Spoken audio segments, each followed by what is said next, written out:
Est-ce que tu as une anecdote, un sujet à aborder un peu particulier, atypique pour tout le monde? Une anecdote récente, ça pourrait illustrer le premier point, la régularité, le fait d'être toujours dans l'eau et puis d'y aller sans jamais pousser forcément, mais juste y aller, qu'on se sente motivé ou pas aujourd'hui. Ça va permettre de passer certaines petites aspérités pendant le parcours d'une compétition. Par exemple, lorsqu'il y a quelques semaines j'ai pris le record de France de free immersion, je me suis retrouvé dans une situation un peu particulière. Ma plongée a été retardée d'1h45 parce qu'il y avait du courant en profondeur. Donc c'est sûr que quand on t'annonce ça 5 minutes avant ta plongée, bon, tu es déjà échauffé, etc.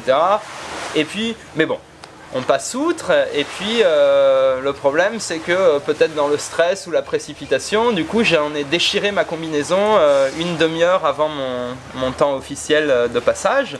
Okay. Donc j'ai dû emprunter une combinaison au dernier moment, une haute combinaison, merci Vincent, pour pouvoir faire ma plongée. Et puis comme je passais plus tard que prévu, j'avais prêté mon attache pour les tags qu'on prend au fond.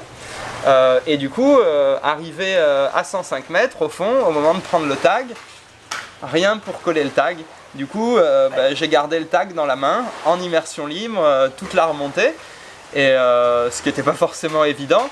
Mais tout ça pour illustrer que c'est une plongée que j'avais faite déjà au moins 5 ou 6 fois. J'avais fait une bonne dizaine de plongées à 100 mètres pour préparer celle-là.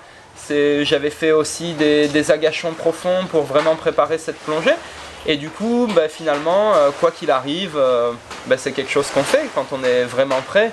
Et donc ça illustre pas mal ce besoin de régularité que j'ai pour me rassurer pendant les compétitions.